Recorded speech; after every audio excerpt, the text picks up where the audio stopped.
It's Easter weekend. Nothing says Easter quite like a giant man-bunny mutant hybrid that kills and rapes everything he sees. We watched Bunny, the Killer Thing. We watched it so you don't have to, so you know what time it is. Horror, so bad it's scary.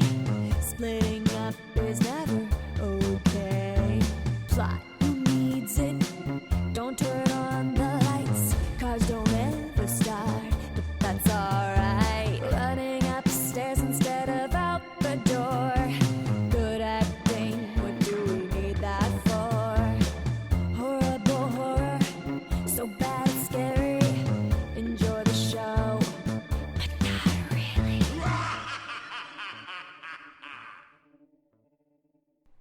What's up, Moongoons? Happy Easter. It is Easter weekend. Easter will be over by the time you actually listen to this. But anyway, it was Easter. So, yeah, happy Easter, Moongoons. This is Horrible Horror, the podcast where we watch the worst of horror movies. Movies so bad they're scary. I'm your host, Mr. Marshall Hampton. With me today is my co-host, my buddy, Mr. Aaron Southworth. Aaron, say hello. Hey, how's it going? Hey. I don't know what I'm doing. Anyway, yeah, like I said, it is Easter, so, we thought, hey, let's try to find some Easter-themed horror movies. Yeah, man, how was... there's a few of them out there. There's a few of them, but how was your Easter? My Easter was very low-key this year, very, very quiet, just intimate family. Didn't even do a whole lot. Did the morning Easter egg hunt with the kid, and then other than that, it was basically just that we did a small, what do you call them, deli meat sandwich picnic. Okay. Afternoon, it was like foot long deli meat sandwich. Yeah. So that's basically what we did. Well, you know what you did to my Easter? What'd I do? I could never look at bunnies the same way again. You son of a bitch. Yeah, this. What movie, did you do to me? Yeah, this movie will fuck you up when it comes to bunnies. So this movie, we're actually Because we're watching Bunny the Killer Thing. Yeah, we're going where we've never gone before with the horror movie. We're going to the Great White North of Finland. Yeah. This is our first Finnish movie. Finnish horror flick. It is. My Scandinavian brothers. Yeah. So it's gonna be really interesting. It's gonna be a wild ride. It's insane. To be honest, it reminds me, the closest thing I can relate to is, to me, it's like a Finnish equivalent of Night of Something Strange. It's that level of crazy insanity. That's a good way of putting it, but I think Night of Something Strange was turned up a little bit more. It was. But I'm saying that's the closest thing I can even bring to how to try to describe this movie to an outside person who's never seen it. And if you haven't seen Night of Something Strange, do yourself a fucking favor and go watch that movie after you listen to this podcast. Yeah, of course. I think it's we did that one. I think it was episode 117. I think. I don't know, but I know we did it. But yeah. We did it way back, and that was a great one. It's like one of the first ones you came back after your brain surgery. So. Oh, yeah. Yeah, it could have been around it was there. me, you, and Chris who did it. Yeah. But yeah, that's a good one. Yeah. That's a good one. And this one's right in the same ballpark, man. It is. It's insane. You better have a strong. It's kind of like not necessarily a strong stomach, but you better better not be offended or squeamish to watch this one. The fact that you listen to this podcast, you're probably not in that probably camp. Not. Yeah, you're probably a bad motherfucker. Speaking of listening to this podcast, if you are listening, thank you very much. But if you like what you hear, please check us out on go to our iTunes page and drop a 5-star review, or even write a review would be great. Yeah, let us know, because that's something we want. We want reviews. We want stars. We want to know how we're doing. So if you listen to us on iTunes, Podcast, Podbean, wherever, we're out on tons of different platforms. Yeah, just help us out. Drop a like or something. If you like us, just say, hey man, these guys are all right. Yeah, that'd be great. It helps us out a lot. We appreciate it. And those of you who've already done it, thank you very much. Thank you very much for your continued support. So let's hop into Bunny the Killer Thing. Hop. Speaking of hops, today's beverage of choice is just simple Natty Light. Just going natty. Just going real Natty Light. The movie's so heavy, already we needed something a little easy on the palate. Yeah, a little easy. So this movie was released November 6th of 2015 in Finland. Written by, now these are all Finnish names, so I'm going to butcher the shit out of these things. Oh, man. I was in Iceland, in October, and it was one of the most difficult languages to, pronounce and go with. And Finnish is not far off. No. So we have Joonas, Joonas, Joonas, Jonas, Makkonen, McConan and Milka J. Norvantu are the writers, and it was also directed by this Jonas Markanian, Makkonen, McConan. I don't know. This guy has 25 credits, both as a writer and director. But this is his first full-length movie. A lot of other stuff are shorts. You can find this movie if you want to on Amazon, YouTube Red, Google Play, and iTunes. As far as the cast goes, again, it's an all-finished movie pretty much, so everybody's Finnish and foreign and nobody you've ever heard of in the States. Yeah, I mean, unless you're a Finnish follower of films. Yeah, unless you're like a big, you're not going to know any of these people. Yeah, and I'm not even going to try to pronounce their names. I'm having a hard enough time with it as it is. Because unless you're Finnish, who cares? Yeah.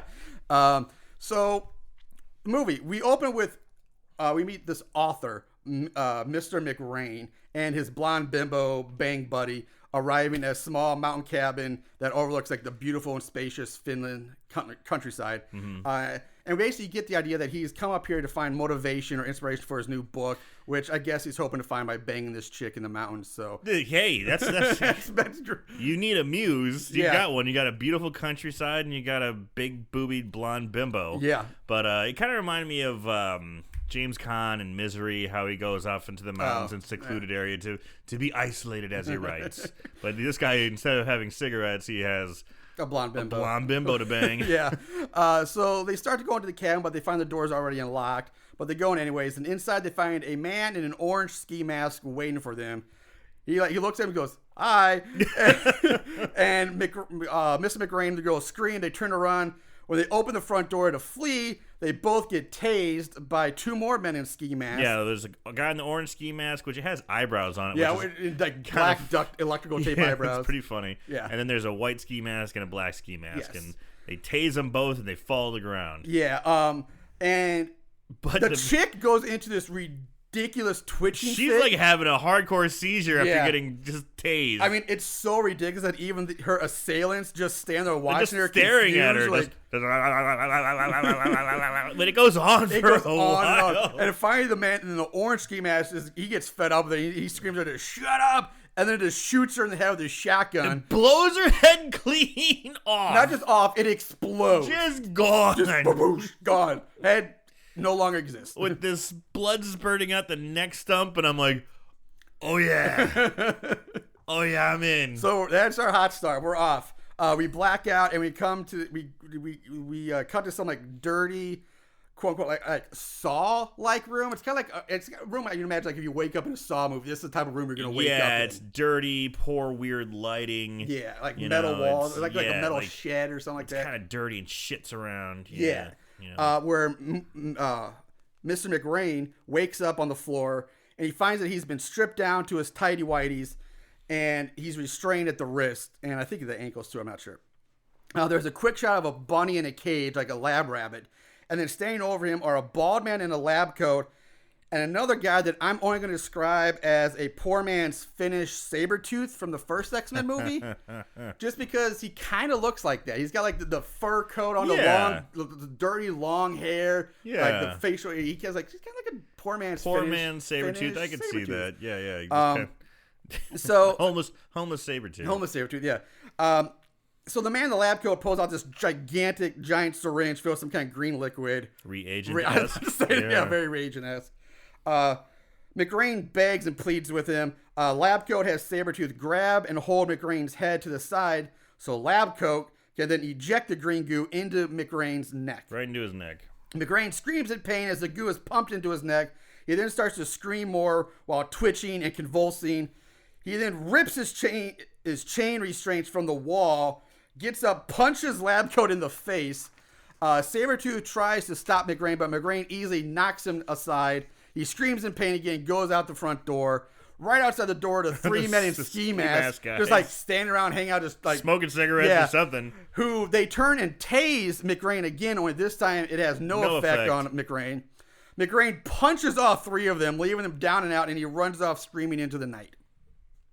He makes his way through the woods, but the pain gets like too much for him, and he drops to his knees. His pain, his green goo is like coursing through his body. He then goes rigid. It's kind of like just freezes, and then just kind of falls backwards, just out of frame, seemingly dead. The camera cuts to a close-up of his face. His eyes pop open. His eyes turn red. roll the opening credits. Well, did you notice when he was kind of running towards the end, he wasn't taking full steps. He was actually doing little hops. Yes. Yeah. Yes. So we roll the opening credits, during which we watch an animation of McRae transforming into a man-rabbit hybrid mutant with a giant dangling foot-long wang. Dude. And the credits end with him coming on the director's name. So that's just what you're in for. He has a double O in his name, and it was on the double O's. Double O's, yeah. Right on those O's. I didn't even think about that. You're right. It was probably the double O's. Like, coming on them titties. Dude. Again.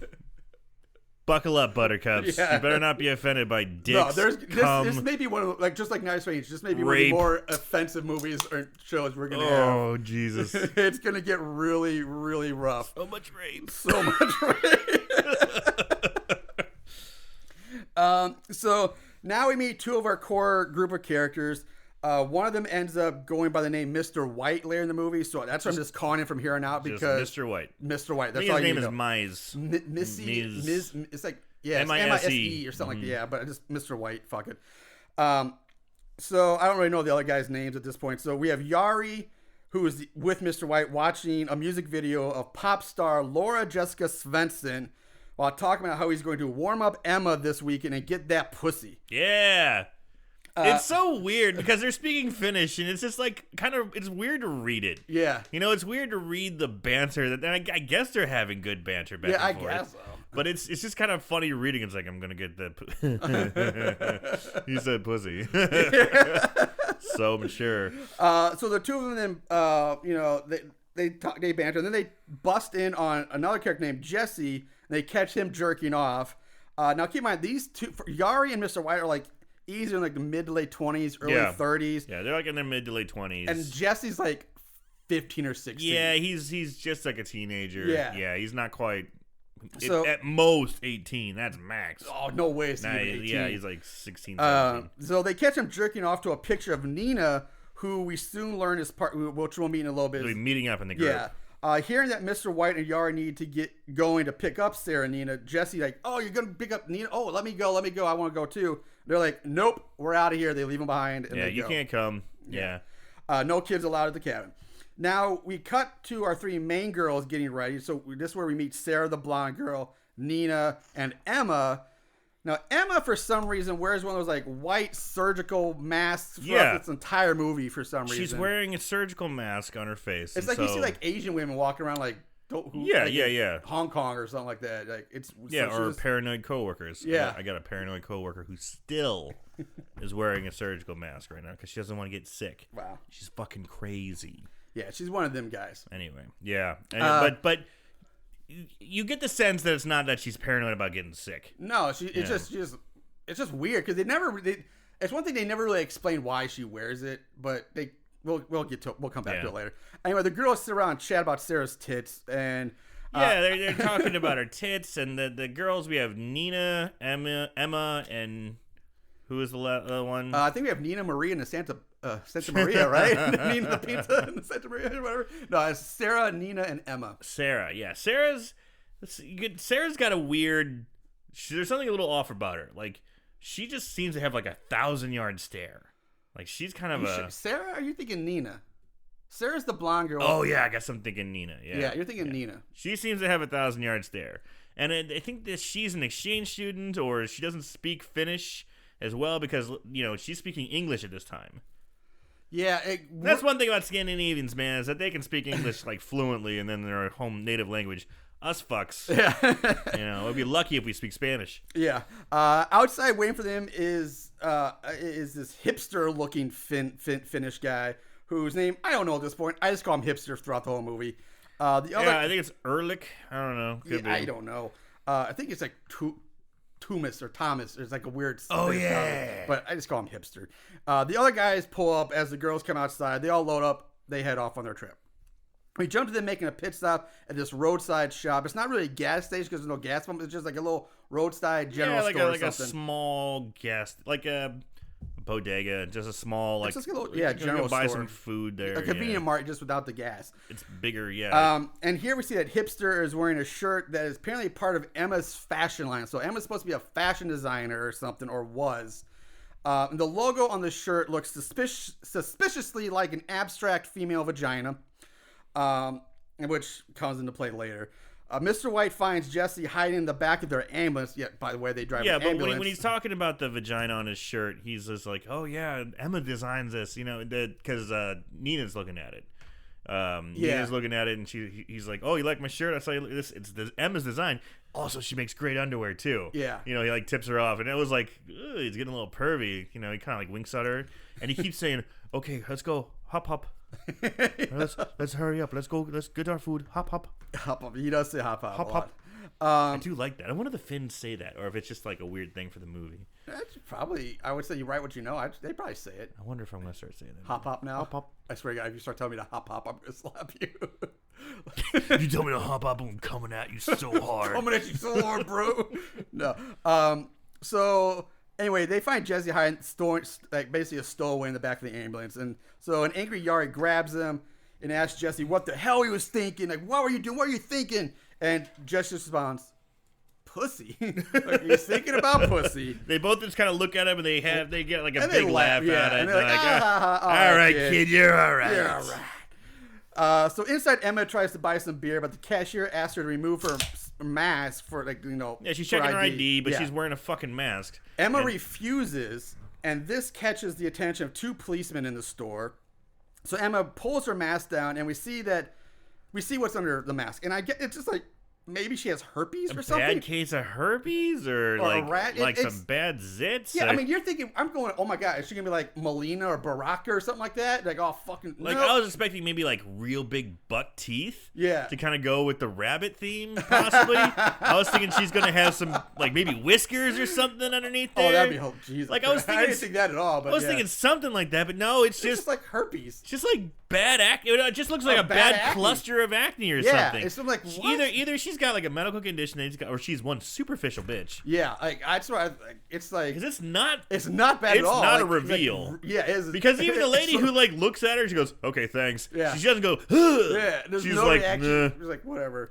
It's the most anticlimactic, like stupidest thing. Like that's why I don't understand why they made this character decision for her to wear this mask. But at the same time, they have like no reveal, and it never comes into play in the movie. There's nothing about it. It's just what? But for some reason, I kind of liked it because it's like maybe she's just a superficial bitch. Maybe, And what about these cops here? Okay, yeah, exactly. My brain knows. Yeah, now I want to talk about these cops. Let's talk about these cops. So they look like the police officers of fucking Ragnar Rathnock or whatever, like from Vikings. Jesus Christ. To me, I said they look like two aging rock stars or like professional wrestlers who just can't move on. Because one guy actually looks like Mickey Rourke from The Wrestler. Kind of. He kind of does. Yeah, just with a goatee. Yeah. Just like that. They both have long, stringy blonde hair. Long, stringy blonde hair. Bad. Like the younger one's got like a creepy like porn like a creeper mustache, real weak mustache, real like fine. The hipster guy has a mustache, but it looks good. Yeah, it's like a full mustache. Yeah. His is just like wispy and creepy looking. And then the older guy, like I said, looks like Mickey Rourke from The Wrestler. He's just like, or like like I said, like some wrestler or like aging, some guy from like an '80s hair band who just can't let go of his image. You know, he's trying to hold on. That's what they look like. So. Other than that, nothing happens in this thing, everybody gets back in the cars, they drive on. No, there is a scene where hipster guy is like trying to buy some fruit. He's like reaching for a carrot. He's gonna grab this carrot. He bumps into two guys, but nothing comes of it. But they stare him down, and they just like it's a long stare down. He's reaching for a carrot. And they slap the carrot out of his hand. They grab it's a basket that's holding the carrot. Yeah. They grab the entire basket and they start staring him down. One's like real beefy. The other guy's just like looks a little bit older. Yeah. And they stare at him for like, okay, guys. The carrots are yours. It's fine, and then they walk away. Right, but I wasn't even going to waste time because they just slap hands and they walk away and that's it. Anyway, but I mean, for now, nothing happens in the store. So we cut back to the parking lot, the little roadside shop. It's closing time now, so everybody's left. We come back here. It's closing time. It's night. The cashier exits the store, stops to light a cigarette by this row of trash cans, and that's when we see a pair of large bunny ears bopping up and down, moving behind the trash cans. Oh, shit. The cashier gets grabbed by the ankles and pulled down. Sweeped. We hear the bunny mutant say, "Fresh pussy! Fresh pussy!" And then it rips off one of the cashier's legs just below the knee. Blood sprays and flies everywhere. Spraying everywhere. She's this screaming. Beautiful geyser of blood. It looks pretty awesome, in my opinion. It looked great. The bunny thing throws the leg away, punches her in the face. We cut back to our group driving through the night, through the mountains. As they drive, Laura Jessica Svensson's hit pop song comes on the radio. Hipster and Emma talk about their clothing line. And then we cut to 3 more guys on the side of the road trying to fix their broken down car. I love how we just glossed over the pussy raging rabbit. Yeah, we did. Hold on. The fuck did we just talk about? This thing looks like, what was that movie with a TV show with Elijah Wood? Wilford, where he has... The dog. The dog, yeah. Was it Wilford, I believe it was? Yeah. That's kind of what he looks like. He looks like a demonic bunny version of Wilford. That's actually a great... Yes, that's a great... Because when we're saying bunny, this guy doesn't... He looks like a stuffed animal bunny, mostly. There's really... There's no, like, fur. It's not, like, a good effect. It looks like a total costume. It is. It's just like you can just go to, like... You can go rent an Easter bunny costume. That's what this is. The face is a little different, but the face looks crazy because it doesn't really have eyes that stand out. No, it just has this mouth that's blackened with paint. Because and you can see it's a mask. You can clearly see the guy's eyes behind the mask is black, put eye black around. Yeah. And then the mouth opening is clearly an opening in the costume. It's just his regular mouth. So that's the one. But they put that here. black makeup all over his. That try to hide it a bit. Yeah. And he's just like, you just see this red tongue. It's so weird looking. I kind of love it. Yeah. It's so crazy. He's a pretty big guy in this thing. It's fucking weird. It is weird. It is very, very weird. It's definitely unique. So I don't know if you had it in your odds and ends or not or anything like that, but apparently this guy who's in the bunny costume is an old Finnish action star. He was in a lot of Finnish action movies. Wow. So he's like kind of bigger, a little more buff, and now he's playing a raping, evil bunny man hybrid. I did not have that in my it's pretty wild. That is pretty crazy. So yeah, anyway, we'll say that I said during it, but the first, well, technically second death scene, it's pretty good looking. The blood, the leg rip, it looks great. He's like the Finnish version of Bruce Willis, like an aging action hero, you know. Bruce Willis isn't that big though, but yeah. No, he's not. But this guy, But I get you. I get what you're saying. So anyway, our main group comes across these guys stranded on the side of the road. 3 dudes stranded on the side of the road. So these guys are British now, not Finnish. So we have kind of Lucas, who's like the gruff leader of the 3 of them. He's Arab. Yeah, but they all speak with British accent. Yeah. But I mean, just visually speaking, you're right. Kind of he looks more Arab. Then we have Vincent, the Asian guy, and the aptly named Mr. Black, the black guy. Although that is not his name. It is not, honestly, I don't. It's not his real name, but I don't know. He is later referred to as Mr. Black. Yeah. I don't remember his name. I don't remember his name either. Once or twice, but they just call him Mr. Black. Yeah, in the rest it's Mr. of the Black. movie. So our main group, like I said, they come across one side of the road. They stop to offer help. Basically, long scene short, they end up towing their car by a rope and let the 3 of them offer for these 2 guys to stay with them for the night while they fix their car overnight. But there's kind of a fucked up moment here. There's kind of a fucked up moment because they show Mr. White, Mice, and I forget the other guy's name, in the ambulance sitting behind him. Yari, thank you. And they're looking at it and was like, oh, I guess those guys are coming with us. I guess we should have introduced ourselves. And Mice, Mr. White, goes, I wouldn't do that. I wouldn't shake hands with it. Drops the N-bomb. And Yari's like, dude, what the fuck? And, really? I totally missed that And I was part. just like, oh, fuck that guy. I want him to die. So I'm like, okay, he's kind of the bad guy. He's going to die. Well... Totally missed that. Yeah. Totally missed that. Because I was like, well, I know this guy's a motherfucker. Can't wait for him to die. So, anyway, missed that. Sarah instantly gets panty wetness as soon as she sees Vincent. She is dripping for She's got it for Vincent, the Asian guy. Yeah. Jumping ahead to when they all arrive at the hipster's uncle's cabin. Hipster points out the major area of interest. Like, here's the cabin, here's the garage, here's the saunas over there. Blah, blah, blah. Oh, man, all Scandinavians have saunas. It's so fucking cool. It is. Mr. White takes a look at the broken car, says he thinks he can have it up fixed by the morning. And now is a good time here to talk about the crazy language and subtitle choices this movie makes. Because it's constantly going back and forth. If you even have the subtitles turned on, it's crazy. I did too. I had to for this. Not only that, because the Finns who are speaking English do a pretty good job, but sometimes their accents are thick and they mumble their words sometimes. They really do. Mm-hmm. But it's constantly going back and forth between English and Finnish. And unless you have the subtitles turned on, there's times where you have no idea what the fuck anyone's saying, and it's really weird when the British people are talking to each other. It's in English. When the Finns are talking to the British, it's in English. But when the Finns are talking to other Finns, it's in Finnish with no subtitles unless you have them turned on. You have to turn them on. But then there are times, like in the opening few minutes, where the Finns are speaking English to each other. And like we said with Mr. McRain, they're all Finnish. They're speaking English. But this is the weirdest. Like, we talked a lot about the weird, crazy language and subtitle uses in A Muck Train. But this movie's even weirder and stranger when it comes to that aspect. At least it has subtitle options, and they translate the. They do translate. They translate the Finnish, so at least you can understand what's going on. Unlike A Muck Train, when it's just a good, 1/10 of the movie is spoken in Serbian. Yeah, with no subtitles. But it's just really strange, like how it goes back and forth, and sometimes if you don't have them turned on, sometimes they are, sometimes they're not. If you listen to the Finnish people, you have no idea what the hell anybody's saying if you don't speak Finnish. And who the fuck does? Yeah, I mean, it's really a strange thing that they did here with the language. Like, it's really odd. So, did we come to the part where Mr. White goes to talk to Mr. Black? Let's see here. Yeah, it's kind of all in this general area.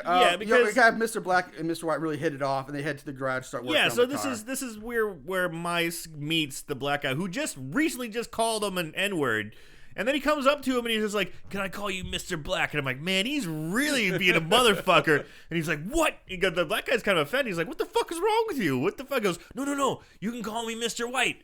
We can, let's get drunk together." And I'm like, is he being nice, or is he being like? I keep waiting for the other shoe to drop. Are you waiting for the American History X moment? Kinda, yeah. I'm just like, okay, because this guy already called him an N-word, and I'm just like, okay, I'm waiting for the fuck to happen. So, but they said, they were hitting it off. They hit it off. They actually get real chummy. So Hipster goes off to the sauna building to get it all warmed up. Jesse goes to jerk off to a picture of Nina in the shower. You gotta do what you gotta do. Like, as soon as he gets there, boom, jerk it off first. Hey, man, thing. I remember when I was 15, 16 years old. Yeah. Hey, I remember when I was 39 years old. Sometimes you gotta do what you gotta do. The wife's not around. Hey. So everyone else just kind of starts drinking and having a good time, except for Lucas, who comes across as a huge asshole tough guy who refuses to ever relax and have a good time. Yeah, he's very standoffish. He is not happy in this situation. He's never happy in this entire movie. And even the other guys are like, "Hey, man, you got the two guys, Mr. Black and Vincent." Yeah. Or Steve. I'm sorry. Vincent. Yeah, Vincent are like, "Hey, man, you got to relax." Yeah.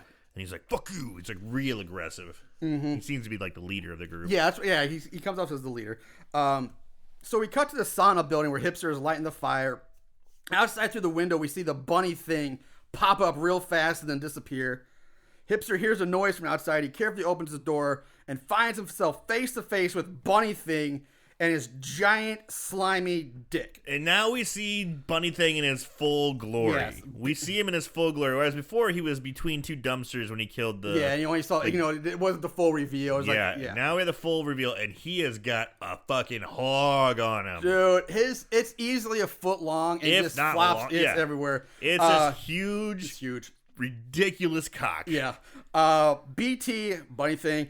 He roars out, "Pussy!" Then grabs his schlong and charges at Hipster. And he swings it around like a goddamn helicopter. Yeah. Hipster falls backwards, flings the door closed in the process. The door slams closed on BT's dick. This just pisses BT off more because he enters the room, says to Hipster, "Who has a bigger digga?" Then starts shaking and spinning his junk around like a fucking helicopter in Hipster's face. It's like... It's crazy. It's insane. It's insane. And it's something that this movie has that Night of Something Strange didn't, is so many dicks. So much dick. So much dick. Get ready for lots of dicks. This movie has more dick than Kissing Darkness, the gay movie. And that was a gay movie. This has more dicks. This has way more dicks. Giant, weird, mutant dicks. So So BT picks up Hipster, slams him around the room, then tosses him out a window. Hipster takes off running through the woods, and Bunny Thing chases after him. Hops after pursuit. During this chase scene, there is an absolutely beautiful, gorgeous shot of the countryside. Like it's a far, like very far out, the mountains, wide shot of a snowy landscape and the mountains, the background, trees, the mountains, full moon, and the northern lights. It's gorgeous.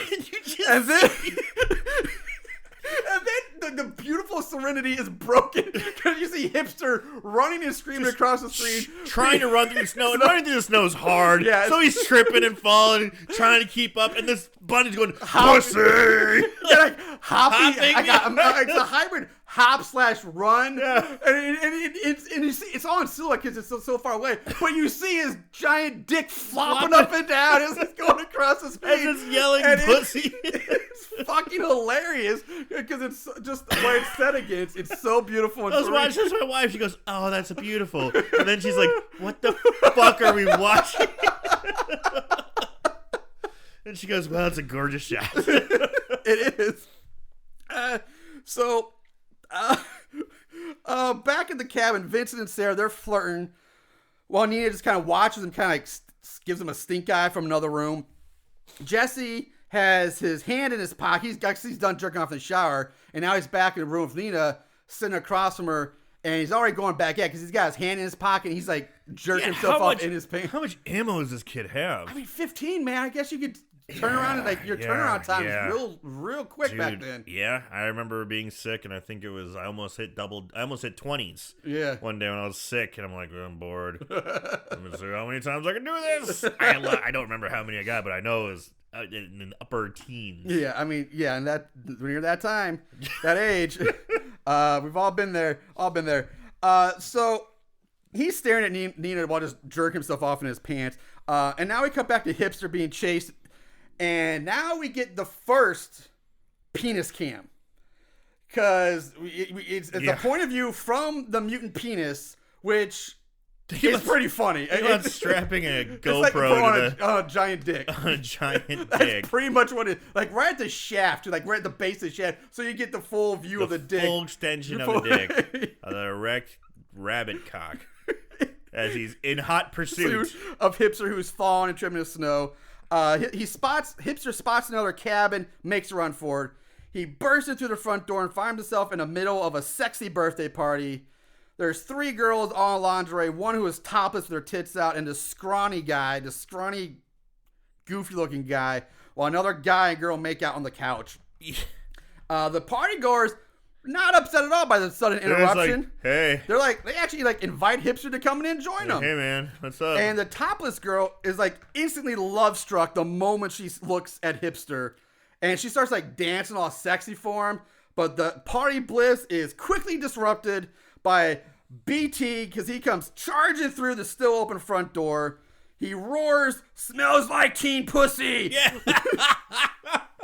It smells like teen pussy. Well, it's like a little throwback to Nirvana. Yeah, which is weird because was Nirvana big in Finland or something? This is 2015. Well, you know those Scandinavian countries sometimes might not get music till they just got Nirvana. They just get 25 years later. Sorry, Finn. There's some bad news about Cobain. If you don't know, here for a real disappointment interview. Anyway, so BT, he runs and yells out, "Smells like teen pussy," and then he starts just twirling his dick again in their direction. Everyone screams, runs out the front door. Topless girl apparently had the wherewithal to grab her coat first because everybody else just runs and she's confused. The next thing you know, she's outside and she's got a coat on. It's like, all right. But Hipster gets tangled up in a string of lights and he has to take his shirt off to get free. BT takes the shirt and starts sniffing the vagina logo on the shirt. Yeah.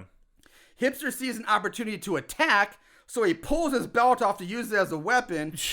But this causes his pants to fall down, which I find highly unlikely because we all know that hipsters wear those fucking girly skinny jeans.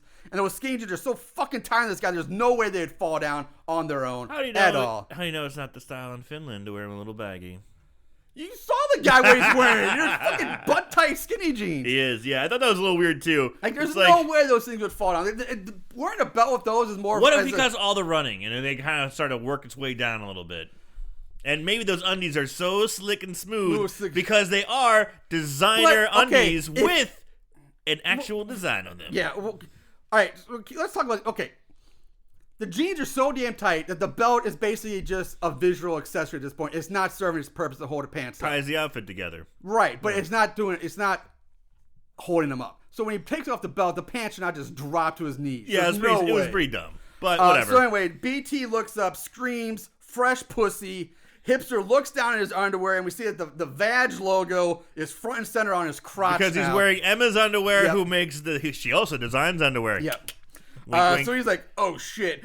BT charges the group. They turn to run. So now he's running through the snow. I mean, it's like deep snow. Deep snow. In the heart of Finland. I will give these actors credit for, although they're definitely more used to the cold, but they're naked or in their underwear. Falling in the snow. A lot of time in the snow. It's got to be, really cold. Dude, but props. Yeah, of course, one of the random girls trips in the snow, and Bunny Thing pounces on her and whaps her across the face so hard with his giant dick that it kills her. Yeah. His dick kills her, and I loved it. I think this may be the first death by cock. It is definitely the first death by cock we've had. We've had close calls in Night of Something Strange. Yeah. But I don't think we've actually had a death by cock. No, this is the first death by cock, and I loved it. I laughed at this. So, yeah, absolutely loved it. Aaron, talk for a second while I write this down. Oh, man, it's unbelievable. I love this scene, and he's jumping on her, pouncing on her, and he starts going to town on her in the background as they are still running away. Yeah. But they seem to just slow down. It seems weird. It seems like this is an ample time to get away, but they do that a lot in this chase. It's like they kind of slow down to watch the person get killed, and then they're like, holy shit. Yeah.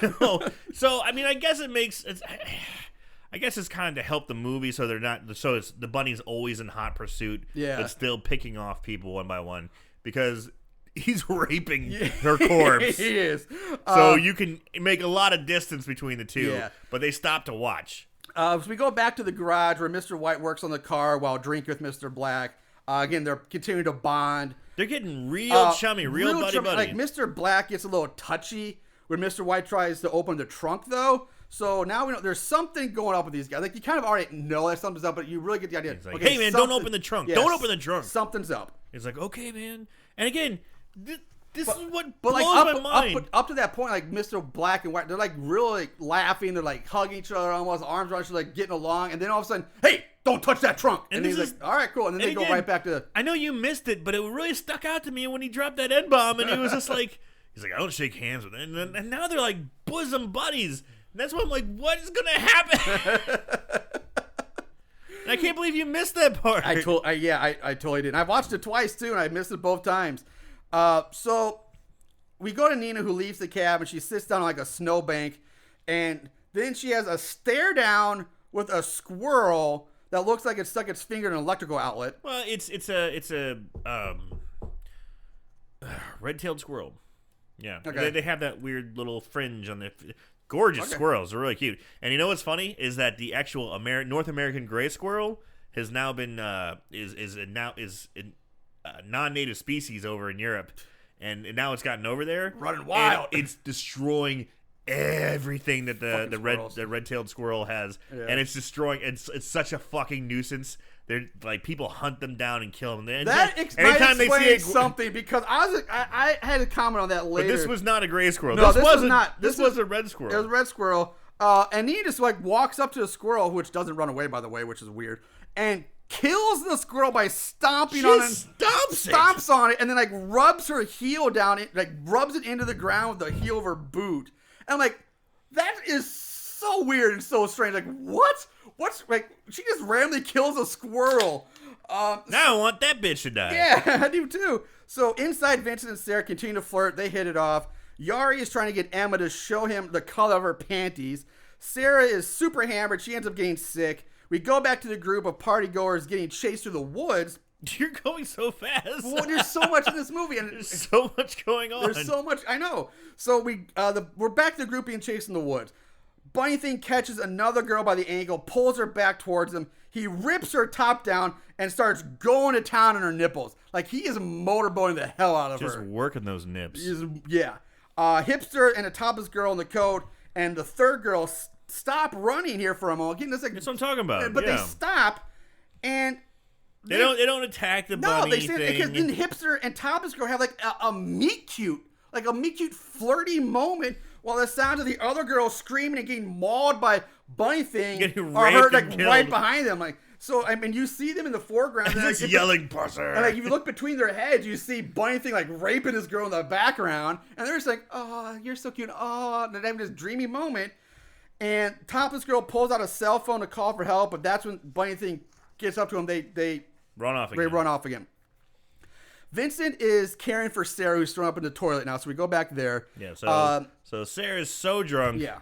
She's barfing, throwing up, and Vincent's like holding her hair as she throws up. What a gentleman. And he's asking her if she's okay, and she's like, "No, I want big boobs." In her drunkenness, Vincent tells her that she has beautiful tits, and this turns out to be the right thing to say to Sarah because she stands up and instantly starts making out with him and strips out of her top. Ugh. Like, straight from vomiting to making out. No washing, no rinse out. No rinsing out, no teeth brushing, not even wiping her lips. Nope. Just I mean, she's a good-looking lady, but damn, I'd be like, nope. You can take that shirt off, that's fine, but you gotta do some rinsing. Bitch, you need to brush them chompers.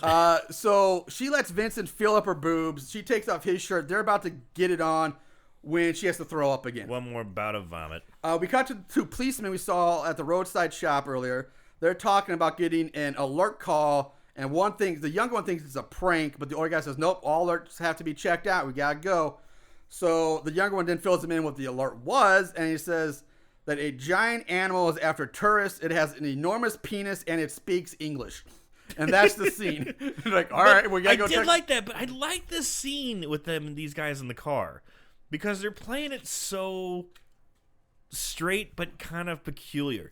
And I know I didn't really talk about, like, when I went to Iceland, I imagine, and also in other Scandinavian countries, like they have a bizarre sense of humor.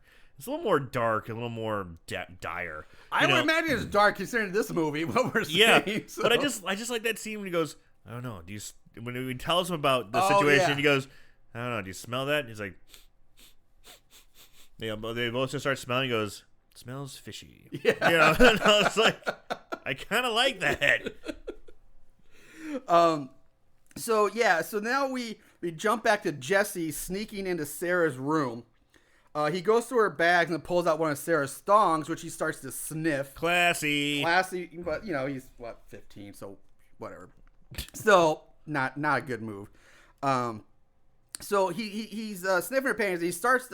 He has to hide in the closet. Dude, he's huffing them panties. He is huffing, yeah, straight up. Vincent enters carrying a passed out Sarah. So Jesse has to hide in the closet. Vincent lays her on the bed and then leaves the room. Like a gentleman. Like a true gentleman. Like a gentleman. Yes. Lays her. It's like, hey, you're too drunk to fuck. Good night. Yep. And then Jesse starts to come out of the closet, but he has to duck back into it as Nina now enters the room. Nina gets on the bed with Sarah, slaps her a bit. Yeah, she's like, Sarah. So she's like kind of shaking her a little bit, slaps her across the face, and just to see how passed out she is. And Sarah doesn't flinch. She's out cold. So then Nina gets up, locks the door, then gets on top of Sarah and starts kissing on her hard. Like deep tongue. Yeah. Into puke mouth. Wouldn't she be like, oh, shit. Nope. So now we jump back to Emma and Yari. She tells him that Hipster isn't answering his phone. So Yari says he's probably in the sauna. So, hey, we'll go get him. So they get up to leave.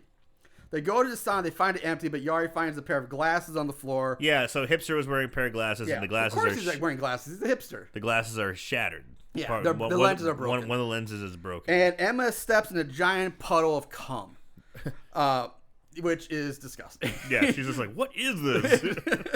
Yari pulls out a cell phone to call the cops. We cut back to Nina, who rips the blanket off Sarah and starts fondling Sarah's tits. Nina, like real aggressively. Real aggressive. And if that's not bad enough, Nina sticks some of her fingers in Sarah's mouth. Sticks her fingers into her mouth. And our first thought is, she's gonna make her throw up. I thought that too. But at apparently, first. no. That's not why she was. She just wanted to give him a little moist. Lube those bad boys up a little bit. Then she takes her fingers and basically starts finger banging Sarah like hard, like very hard, like aggressively hard, real aggressive, like anger banging. Like a hate finger banging. Anger finger banging. Yeah. Anger banging. Anger banging. And Jesse's watching all this from the closet. But and he flinches because when she does it's like, wahoo! Yeah. And he flinches, he like jumps back because it is startling. Yeah, startling, yeah. I mean, I jumped. And she hears the commotion in the closet. And so she finds Jesse in the closet.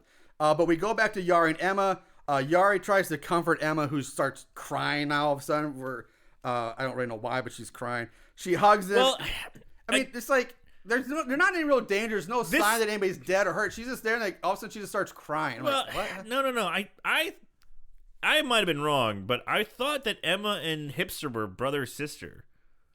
I thought they were related. I thought they were brother sister. Maybe they might be. I think they said it like once. I think I think you might be right, because I do think they said one brief. They just glossed over that fact. But you might be right. She finds the broken glasses, and that makes a little more sense why she's upset. That so does upset. Yeah. But again, I totally forgot about that. You don't even know about it. But they like you said, they kind of gloss over it.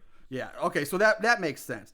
Anyway, this leads to them making out in the sauna now. So much for being upset by she's upset missing brother. She's got the mask on and she pulls it down, and again, it's just a few little. It's like bad acne. Yeah. Few little spots of acne or whatever, and they just start making out. I remember she pulls it off. They make out, and he even says, "Can you put it back on?" And she's like, "No," and then he just goes right back to making out though. I was like, "What?" Again. Weird Scandinavian humor. Really weird. So the two cops are racing down the road. They get a radio call saying that there's another alert coming from the same area as the other one. So we gotta go. One of the cops is kind of like twirling his weird little gun. Twirling a gun in his hand. Yeah.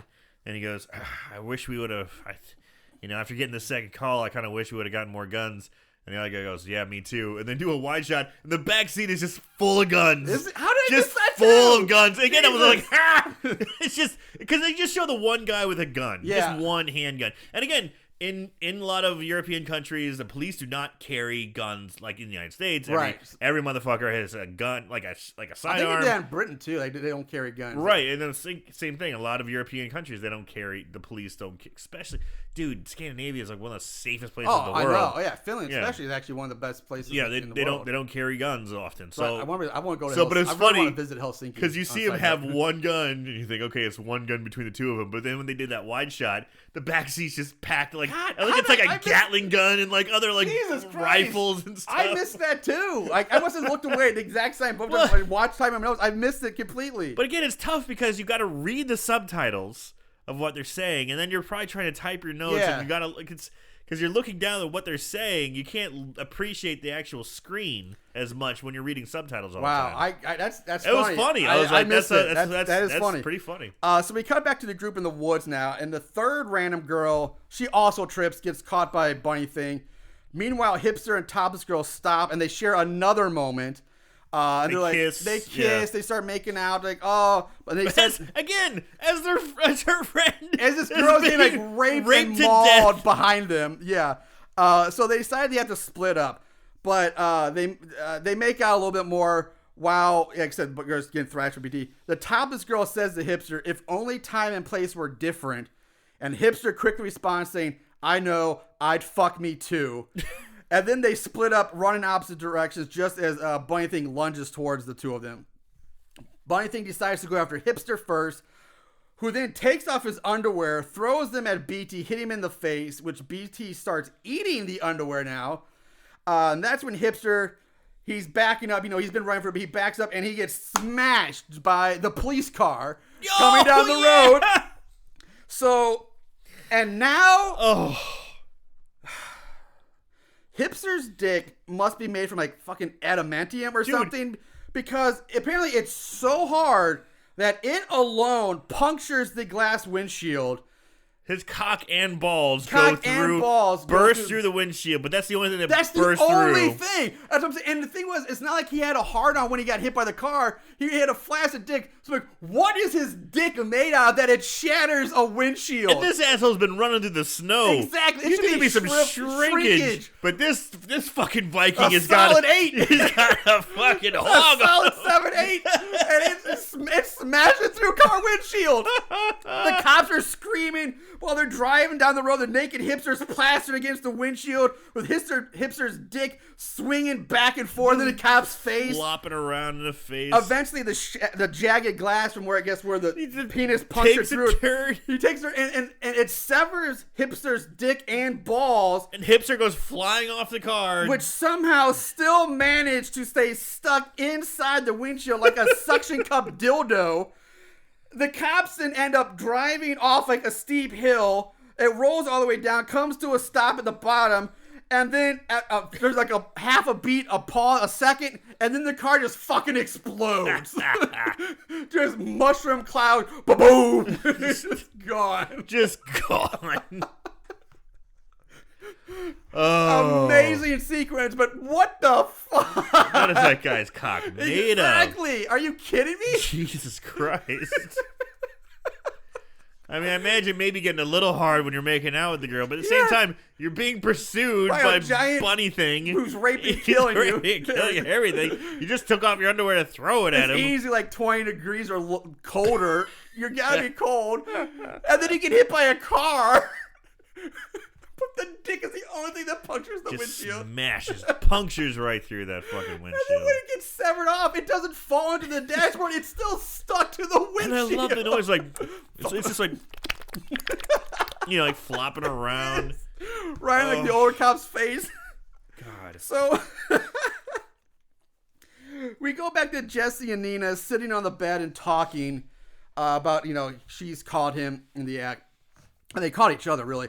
And they come to an agreement that Jesse won't say anything about what he saw Nina do to Sarah, and she won't tell anyone that he was sniffing Sarah's songs. Sniffing panties, hiding in the closet. And they negotiate the terms of the deal. Jesse wants Nina to take his virginity. She's like, nope, she's like, that ain't happening. So she offers a kiss on the cheek, and they finalize on a kiss with tongue, and he can touch her boobs. So he's like, deal, let's do this. They start making out really awkwardly, which is, I know it's his finish, so things have got to be different with her, but it's weird because she's easily in her mid-20s, early to mid-20s, and he's like 15, and she's like full on making out with tongue, and he had this 15-year-old kid like groping her. And he's going... And not gently. As clumsy and as awkward as any other 15 would be. Exactly. Which I love, because he is just...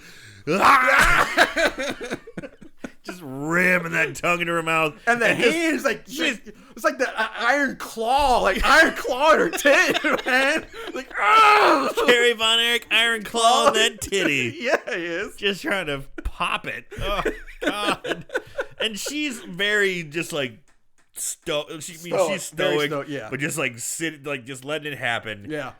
Oh, but he is going to town. And he tries to slide his hand up her pants, and she's like, slaps it away. She's like, that's it. We're done. We're done. Yep. She grabs him by the fucking mouth and squishes him up like a fish. And she's like, we made a deal. If you break the deal, you're not a man. You're just a fucking sniveling little kid. Yeah. So basically, it's like, you're a man now. Yeah. She basically calls him a man. Yeah. Don't you fucking break our deal. Exactly. I kind of like it, but at the same time, it's like, she's evil. Yeah. She stomps squirrels, and she corrupts 15-year-old date hornies. Rapes, date rapes girls. Yeah. Yeah, rapes girls. But at the same time, I liked it too. I like the way her like that whole thing you were just talking about. Yeah. We go back to the woods where topless girl is trying to slowly and quietly sneak around.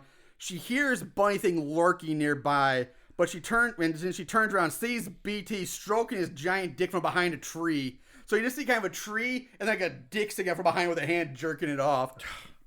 BT comes from out behind the tree, yells, "Pussy!" Then charges the girl, who turns and runs. But unfortunately for her, she ends up running off of a cliff and falls to her death. Or actually, maybe that's actually lucky for her that she falls to her death. No shit. That may be the best thing that happened to her, that could have happened to her in that situation. I mean, Finland is very mountainous, so, yeah. But yeah, falling to your death or taking your chances with what Bunny thinks is going to do to you. I'm going to choose I'm going to roll the dice. Yeah. So I'm lucky, I'll just get my legs broken. Yeah. We cut back to Emma and Yari are getting on the sauna. They end up having sex, which lasts for exactly 2 grinds of Emma's hips because she's on top. I love this part because she's like, go get it. She's like, you got a condom? He's like, I left a condom in the other room. And they're like, in the back cabin. And she's like, all right, well, you let me know when you're going to. She's like, don't come in me. Do not come in me. Do not come in me. She like, just gets on top of him, grinds once, and he goes, it's grind once, grind twice, and he goes, party's over. Oops. And he just smiles. Yep. So, of course, this pisses off Emma, not only because it lasted less than 10 seconds, but because he did come inside her. She slaps him around, kicks him out, and then she ends up crying by herself in the sauna. Again, weird, dark humor. Really weird, yeah. So, next is a short scene with Jesse and Sarah, where basically Jesse has backstabbed Nina. He went back on his deal, and he's told Sarah about what Nina did. He came clean. I wasn't sure. I wasn't sure if he told her or if she just listened and already knew. I couldn't quite tell. I assumed he told her. That was my thing. Because, I mean, they really made such a strong point for him not to tell and then for him to tell. I guess that makes sense. Yeah. Yeah. I mean, she... I don't know. Maybe she overheard them making their deal. Because right after she leaves the bedroom... Sarah does grab Jesse's arm and then it cuts away. So she woke up, but I'm assuming she was obviously out cold during it because Nina slapped her around a bit. She didn't move. So getting anger banged. Anger banged. I think getting anger banged might have aroused her a little, like woken her up. I shouldn't say aroused. Yeah, maybe woke her up a little bit more. You could be right. It could be either. I assume Jesse because they never said Jesse told me everything, and they never said that. But at the same time, she's like, I know. She does say later, like, I know what you did. Yeah. So I just assumed Jesse told. So anyway, meanwhile, Lucas is packing a bag while Vincent lounges around in his fresh love bliss. Yeah, he is in love with Nina. Sarah. Pardon me, Sarah, yes. Lucas orders him to start packing, but Vincent's like, hey, what if I just want to stay? I want to stay here. I like you. But Lucas says, like, if you don't pack and come with me, I will kill you. Yeah, Lucas, the Arab guy, is like, Vincent, pack up or I'm killing you if you stay, so. Exactly. So out in the garage, Mr. White and Mr. Black continue to drink and continue to bond. This actually leads to them almost kissing. And this is where I'm like, okay. I guess he's got jungle fever now. Whereas before he was calling him racist words and being a dick. And now they're this close to making out. Yeah. They're like having that slow, like kind of leaning in about their lips kiss. Are like going an inch or two away from each other. They're talking kind of cute to each other and like hugging. And I'm like, oh, I guess he's a gay racist Finn who's had a change of heart now. Apparently, yeah. Jesus Christ. He's very Kevin Smith looking too. He is Mr. White. Yeah, I guess he's like a finished Kevin Smith kind of. Yeah. He's like a heavy. He's got more facial, longer beard, but he's short, heavy guy. Yeah, I could see that. This is so weird. It is weird. I was like, well, now are they going to be a couple? Before I wanted this guy to fucking die. Now I'm like, well, maybe he's had a change of heart. Maybe he's not so bad. So, I imagine they never see black people there. Probably not. They probably don't. But they get interrupted before the kiss by Yari, who comes in saying, I got laid. Oh, like, I banged Emma. Oh, yeah, and by the way, hipster's missing, too. Yeah. He kind of skims over that part. But I love that Mr. White goes, all right. Yay, good for you. He gives him a big hug that he got laid. He goes, now what's this about hipster missing? He's like, oh, yeah, like, don't worry. Like, we called the cops already. And hearing that, Mr. Black flips out. Like, you did what? You called it. So he's like, and that's when Lucas enters the garage. Black tells him that the cops were called. Lucas looks like he's about to lose his shit on everybody. But before he can do anything, they all hear a loud scream, rush off to see what's going on. They all run into the sauna where they find Bunny Thing literally eating out Emma's pussy. He is literally eating it. Like, it's gone. Like, he has ate her pussy. Eating that pussy like he's starving. Starving, yes. just going to town. So there's just blood dripping everywhere, and Bunny Thing sits up, spits out a bunch of blood, and says, "Dirty pussy." Because I guess he also got the cum on that pussy, because the cum would have been, like, he came in her. Maybe she's got herpes. Maybe it is herpes. Maybe it's dirty pussy. Dirty pussy. She's got VD, man. So Lucas, we've seen him throughout the movie that he has a gun. He pulls it out. He shoots Bunny Thing in the back, but his gun jams after just one shot. And I guess that could happen with a 9mm like that. Yeah, that's why I love a good trusty revolver. Revolvers that they do not jam. Yeah, they do not jam. So all the other guys, they flee as Bunny Thing smashes Lucas' head onto a nail that's sticking out like a wall or a door, just bam, and then he goes after the other. And it's like you see his nail just go like into his head. Yeah, and like the side of his head, kind of by his eye. Right by the eye, yeah. And it just smashes it on there, and he's still alive. He's going, ah! He's screaming. And Bunny Thing just leaves him there, and he goes after the others. Because he's all about the pussy. The pussy. And he's not about that man pussy. He's about that. I don't know, man. He seems to go after anything, but God, how many pussies does he talk about? It's like every line of his is pussy. Fresh pussy, smells dirty like teen pussy, dirty pussy. Yeah. The only line he hasn't been pussy was who has a bigger digger. That was the only time he says anything. Other than pussy. Yeah. I really do wish you would have said man pussy. Man pussy. That would have been I love that. That'd be great. Anyway, BT pounces on Yari, bites into Yari's crotch. Mr. Black and Mr. Right run away screaming as Bunny Thing bites off Yari's dick. Just bites it off, and then in slow motion spits out Yari's penis head. Blood sprays out Yari's severed dick, covering Bunny Thing in blood. All over his face. And again, we described him. He's wearing it's like such a costume. And since the beginning of the movie, it starts off looking like a cleaner outfit. And towards the end, it's like we're getting closer to the end. He's just covered in blood. Yeah, it's like a white bunny now. He's now just like dark red and black because it's so blood covered. It looks so crazy, and he spits out that cock. In slow motion, they show a super close up, super slow motion of the penis head flying through there and then bounce on the snow. Boom, boom, boom, boom. It's like slow motion showing a dick bouncing around, like just the head of a dick just bouncing around in like the snow, like the concrete with snow around it. I'm like, and Melissa's like, what the fuck? And I'm like, yeah. I gotta say, Melissa's a good sport for watching all this shit with you, man. I can't believe here's my wife. Here's the Melissa. Yari dies. He dies. He bleeds out. So Black and White make it back to the cabin with Jesse, Nina, and Sarah. Someone yells, "Save the booze!" I know. I love that. It's Mr. White and Mr. Black. Yeah. They're like, "Save the booze!" Bunny Thing bursts in as Nina, Sarah, and Jesse run for safety, but Black and White try to gather up as much booze as they can. Mr. White's got he's holding cases of beer, and Mr. Black's piling on whiskey bottles and no, we gotta save the booze. And the reason I kind of love this more than anything else, other than the fact that it's funny, but when I was in Iceland, I'm sure it's also over there, it's fucking expensive. That's a good point. It's not cheap. Well, I honestly don't know about Finland, other than the more actual inland real countries. But Iceland is so isolated in the country. Iceland is not. Everything's imported there. It's so much more expensive. The number one piece of advice they give when you travel over to Iceland was once you get to the airport, you go to the duty-free shop and you stock up. You stock up to pregame because when you go out, it's $14 beer night every night. Stadium prices everywhere you go. It is. So I can maybe club prices. Yeah. If it's like that in other Scandinavian countries, that would make sense. That would make more sense. Save the booze. Whereas here, I just brought a 6-pack over for $5. So where were we?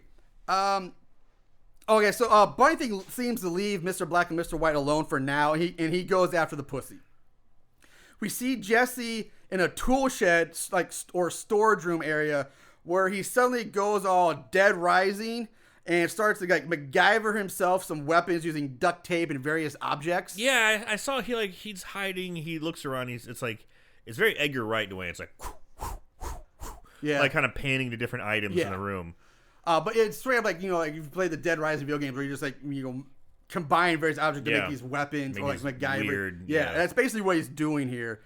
So Nina hides in the bedroom and finds Sarah and Vincent already in there who are staring daggers at Nina. Oh, yeah. And Nina look, it's the rapist. Sarah looks up at Nina and says, I know. Again. And then all we can hear are BT, like Bunny Thing, just thrashing and trashing the house through the door. Vincent asks what's going on out there. And Nina says, it's after pussy. To which Vincent replies, so there's two of you then? That's a good line. It is a good line. It's a really good line. It's a good line. Because I remember I laughed at that. I did too. Mr. Black and Mr. White run outside with their arms full of beer, where they run into Lucas, who is still alive. Yeah, he's peeled himself off the nail. He's pulled himself off the nail, but he's now missing an eye. His eye got pulled off on the nail. It's pretty fucked up. Yeah. We go back to the bedroom where Vincent struggles to get the window open, but he does. Sarah goes out the window right as Bunny Thing breaks open the door. Nina shoves Vincent towards Bunny Thing so she can escape. That cunt.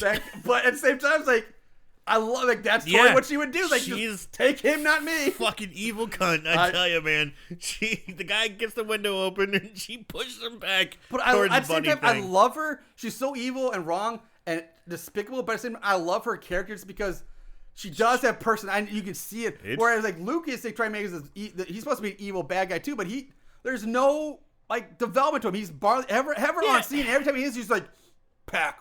We gotta go. Lucas is the most. Well, they show him the least, so he's the least developed. But like, if he's supposed to be the bad guy, the big gruff guy too, he does nothing. Like, you have Nina, who's evil and despicable, but it's fun to watch her be that way. If that makes sense. She's hot too. She is. Yeah, she's a good-looking girl. So, I think her being an evil cunt like that makes her a little bit hotter. Yeah, I can see that. The bad girl. It's like the girls like the bad boys, and the bad boys. She's the bad girl. Anyway, Bunny Thing grabs Vincent, smashes his head back and forth against the inside the door frames, and like basically, he's like kind of a cool shot. It is. It looks. He's like bam, bam, bam, and he drops. So Vincent's dead. Nina catches up to Sarah outside. And they kind of argue. She's trying to grab Sarah. Like, hey, we gotta do this. And Sarah's hide. like, get off me! I fucking hate you! I hate you! I hate you! We gotta hide. We're gonna hide on the boat. We gotta hide. And then she's like, where's Vincent? Where's Vincent? And he's like, he's dead. Okay, we gotta go. So Sarah starts fighting with Nina about what Nina did to her, but all Nina cares about right now is trying to get them to safety and to hide underneath like this canoe or something like that. And Nina is finally able to like drag Sarah and get her to hide and get her to kind of shut up for a little bit, so they can at least try to survive. We go back to the garage where Black, White, and Lucas get into the car, start it up, and they drive off. But the back door... Yeah, Lucas is in the back seat. Yes. The back door flies open. Lucas falls out of the car. Bunny Thing charges Lucas, and we get another penis cam shot as Bunny Thing thrusts his giant bloody wang into Lucas's soft, wet eye hole. Dude. And fucks his skull till he dies. He skull fucks him to death. Yes. Literally skull fucks the man to death. Literally skull fucks him. Again, another first. That's another first. Just like Night Something Strange, man. This movie was a lot of firsts for us. So Lucas, horrible way to fucking that's a bad... That may be one of the worst ways to go in this whole movie. Bad way to go. So Black and White, they drive away. Inside, Jesse has finished his Dead Rising MacGyver crossbow. Vincent enters, bleeding from the head. So Vincent's still alive. Yeah, but Vincent he's groggy comes in, as all fuck. But he looks fucked up. Yeah, he's like definitely concussion. He's messed up. He's bleeding from the head. He asks Jesse if he's stealing his beers. Like, are you stealing my beers? And Jesse says, yes. Yes, I am. Yes. And then Vincent just passes out. He goes, okay. And then just passes out. Yeah. We cut to Jesse and Vincent. Jesse's kind of got Vincent over his shoulder, kind of helping him out of the cabin. Bunny Thing spots the two of them. Jesse loads a beer can into his crossbow, fires at Bunny Thing. It misses horribly and ends up taking out and killing another squirrel. Yeah. This is when my notes like, what's with all the squirrel violence in this movie? Do Finnish people hate squirrels? Maybe. Because that's like 2 random squirrels just dead. Like horribly dead. Like what? Is this like an inside joke of the director? Like why are they killing squirrels? So anyway, but Jesse goes to reload his crossbow, but this time the crossbow goes off, accidentally shooting the beer can into Vincent's neck at point blank range. And it shoots him with such force that it lodges into his neck. It punctures through his neck, and it starts spurting blood out the top of the can. Blood and beer mixture is spurting out of the can. Spurting out of the can in this huge gaping hole. The can is like halfway into his neck. Yeah, it's like half the beer can sticking is gone. The fuck is this thing made of? What kind of compression, like CO2, like air, compression cartridge? Like what's he firing? God damn. So BT then runs off into the woods, and so does Jesse. So we go back to Nina. BT just runs off, and Jesse, then he runs away too. We go back to Nina hiding under the canoe. Nina starts kissing on Sarah again. Only this, she's kind of like, Nina, you read the room. This is not the time. Again, real rapey and weird. This is like the worst time to do this. But she stops when they hear a twig snap. Then Nina gets pulled out from under the canoe by Bunny Thing. Bunny Thing smashes Nina's face into the ground. Just like, wham, just face first into the ground. Yeah. Knocks her kind of like loopy. She's like, her face is bleeding. And so she's laying face down in dirt on her stomach. Bunny Thing rips off Nina's pants and it basically just fucks Nina to death. Just rapes her to death. And it's like, this is where it got a little, it's like not, I never want to say haha funny rape, but you don't want to say poetic justice on this one. you see in the background, where there's it's comical to see, I guess, this bunny thing in this costume, and when we had the chase scene with the hipster like killing and raping the girls in the background and like the craziness, but this got dark. This was real dark. And this one got real dark. And Sarah's like high on the canoe watching this. She's almost kind of smiling, like she got what she deserved. But it is like close. It's zooming in on Nina's face, and you can't tell if she's quite dead. Yeah, that's why I thought that was the weirdest thing to me. Is like, oh my god, is she dead yet, or is she just like so out of it? Just let it happen. It's so traumatic. I'm fucked. There's nothing to do. It's so traumatic. She's just laying there and taking it. Yes. Yeah. And I was the like, same thing. And the whole time you see her you see her body Jodie from being raped from behind. Yeah. And it was so like out of character of the movie, so out of theme for the movie, because the whole time it's just been crazy, wild, insane. Yeah. And then this part, like the music goes away, and you kind of hear like in the background, and whereas also in the distance you hear, and it's like, and they're zooming in on her lifeless face, and there's the blood running down. It's like, Jesus the Christ! First time I was like, is she dead yet or not? I don't know. Did she die from getting her face smashed in the ground, or is she just getting raped? Like, what's happening? Is she just letting it? It was but basically she gets raped to death regardless, and she's Nina's gone. Because Bunny Thing gets up and runs, and like her pants are down and her ass is out. The ass is and it's just this bloody ass. Yep. And next to Lucas's skull-fucked body, so the two of them are like right next to each other. It's dark. That part got a little dark. Yeah. Bunny Thing moves on. Sarah is able to make it to. She takes a run for it. She makes it to another car, and she's able to get in and drive away as Bunny Thing's like pounding on the window trying to get in, but she's able to escape. We cut back to Mr. Black and Mr. White. They're still driving away. White wants to call the cops again, but Black stops him. Yeah, then the GPS, like this, they have this GPS unit we saw earlier, but suddenly tells him to turn left, and that's when they start hearing banging coming from the trunk.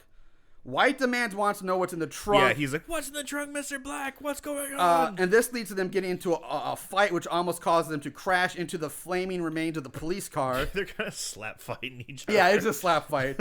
Also, Mr. White pronounces trunk as drunk the whole time. What's in the drunk? What's in the drunk?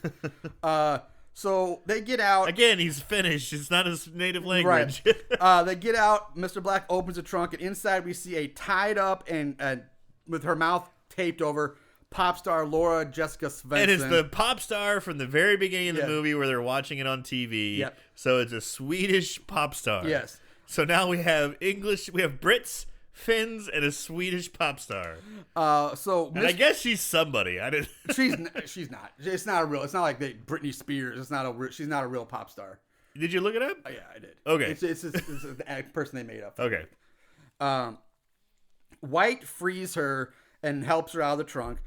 She slaps Mr. Black and rants about being locked up so long in the trunk without food or drink and being drugged all the time. He says he's sorry and tells him that Lucas was behind it. He was just hired to drive them somewhere. And on that cue, the GPS goes off again, saying their destination is around the corner. Turn around to your destination. Yeah. Up drives Sarah. She and Mr. White hug. Laura Jessica Svensson tells Mr. Black that if he ever touches her again, his BBC will lose the first B, which I thought was kind of clever. This reunion is short-lived, though, as they hear Bunny Thing running up on them. Bunny Thing runs up, yells out pussy again. Laura Jessica Svensson, or LJS, she screams. She runs off into the woods. She's never seen again. BT stands there spinning his dick like a helicopter again. Sarah seems mesmerized by this because now it goes into a close-up shot of BT spinning his dick in slow motion, which I have to say is kind of mesmerizing. I kind of like, oh. It's kind of like, the spinning black and white spiral, like the watch, You thirsty for that bunny cock, Marshall? Huh. It's mesmerizing. I'm not saying I want it, but it's like it does kind of mesmerize you, man. It's like, huh. All right, I get it now. Might be on your own on that one, pal. But it does entice her. She gets lured in. So BT then charges Sarah. He knocks Mr. White out of the way during his charge. He gets to Sarah. He's about to grab her when Mr. Black leaps onto Bunny Thing's back. BT easily knocks Black off. With his attention on Mr. Black, Sarah seizes the moment, grabs Bunny Thing's mutant wing, grabs a hold of it, and starts yanking it. Like she's playing tug-of-rope, man. Yeah, like tug of war. She's She's pulling on that dick. And she's trying to rip it off. Mr. White and Mr. Black join in to help her. And they lift her off the ground. Yeah, they're holding her and pulling her, and she's pulling the dick. Mr. Black's got one leg, Mr. White's got the other leg. I thought one had her around the waist, the other leg. They're just pulling her, and she's holding on to this giant bunny dick. They're trying to rip Bunny's dicks off, and that's where we see the three men in ski masks emerge from the woods. They kind of hang back and watch us all go down. Sarah rips off Bunny Thing's dick. BT, he roars out in pain as blood shoots out from his crotch. Sarah gets a blood facial. She stands up holding... Oh, blood facial. She falls to the ground, and it's again slow motion as blood is just spraying out of his crotch all over her, just getting doused. Yes. She stands up holding Bunny Thing's dick in her hand. 12-inch cock. Yeah. They lock eyes with each other. And then in slow motion, she hits Bunny Thing across the face with his own dick as this great musical piece plays. It's kind of the music is so amazing. climactic. But it works perfectly. It's so great. Sarah continues to repeatedly hit Bunny Thing with his dick, beating him down to the ground with his giant wing. Beating him about the head and shoulders with his dick. She then stands over BT, holds the dick like you're going to stab somebody with a knife. Like a dagger. She delivers the death blow by stabbing Bunny Thing in his soft, wet eye hole. Jumps in the air and comes down with it into his fucking Stabs an eye with his own dick, killing Bunny Thing. His feet fly up in the air. In his fucking bunny costume. And it collapses. BT is dead. BT is dead. Thinking it's over, the three of them relax. They turn around and find themselves facing the men in ski masks armed with tasers and shotguns. The men taser all three of them, knocking them out. These blackouts can't catch a break. They just finally dispatch Bunny Thing. And immediately, nope. Bam. So we cut back to the small saw-like room from the beginning where Mr. White, Mr. Black, and Sarah are tied up and stripped down. They're all stripped down to their underwear. And they're unconscious at this point. Standing around them are the men in masks, along with Finnish Sabretooth and the man in the lab coat. Lab coat tears into the quote-unquote leader of the men in the mask because they failed to bring him LJS, Laura Jessica Svensson. Yeah, they're like, where's the Swedish pop star Laura Jessica Svensson?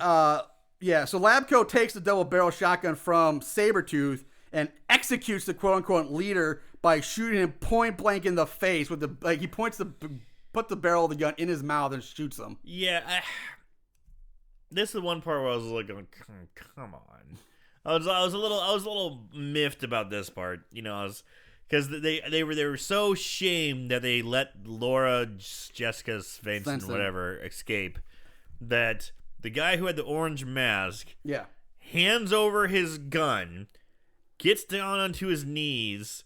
No, the Labco takes the shotgun from Sabretooth. Yeah, Sabretooth. But he takes, there's ample time to get away or to fight for your life, but nope, he just takes it. Huh? Yeah.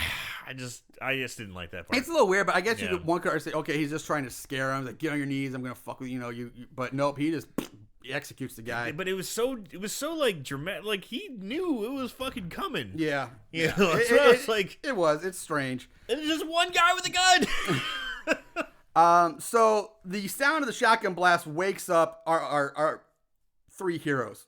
The other two men in masks leave as Labco and Sabretooth turn their attention to the tied up three guys.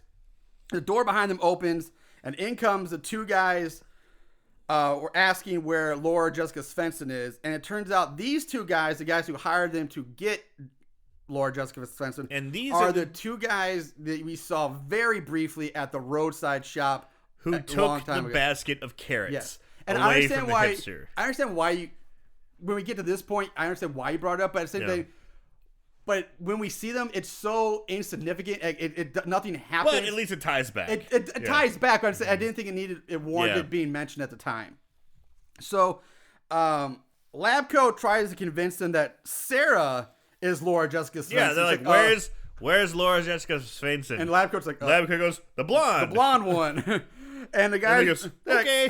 They fall for it. It's so funny because they're very quiet for a second. They go, okay, just so happy. And they said, let's get started. So the bigger one of the two guys pulls out a small flip-out chair from somewhere, opens it up for the other guy to sit on. He then pulls out a carrot and places it on the smaller guy's crotch like a carrot dick. Yeah. The lab coat grabs another giant syringe filled with green liquid. The other three tied up characters start screaming. Trying to scream. They're all duct taped. They're duct taped. Yeah. And here's where I noticed that for some reason Labco's not wearing a shirt. He's just wearing a lab coat. I'm like, that's not a choice. I forgot about that. That'd be pretty cold, but he's Finnish. I guess. Yeah, it's just whatever. So Mr. White does his best to try to save Sarah, no, me, or he's trying to do his best he can to block. He's trying to be the hero. Leaves her alone, but Sabretooth hits Mr. White in the face so hard with the butt of the shotgun that Mr. White's right eye just pops out of its socket. Yeah. And it's dangling there by its optic nerve. White snaps his head. Everyone starts freaking out because even the guy who hits him is like, holy shit. Mr. White snaps his head to the side, which causes his dangling eye and optic nerve to whip around Sabretooth's neck. And Sabretooth gets pulled face to face with Mr. White. He's trying to pull back to free himself as he's pulling back from the optic nerve wrapped around him. Choking out. Yeah, it's choking. The optic nerve's choking Sabretooth as he's trying to pull away. He's pulling away. It's choking out. But at the same time, it's the only thing he can do because he's trying to pull away. And the optic nerve, during the struggle, the shotgun goes off, kills the man with the carrot dick sitting in the chair. The optic nerve eventually snaps from the strain. Sabretooth falls backward, cracks his head on a random toilet that just happens to be sitting in the middle of the room, and he dies. So Sabretooth's dead. Black, still tied up to the chair, manages to stand up and charges Labcoat, knocking him down.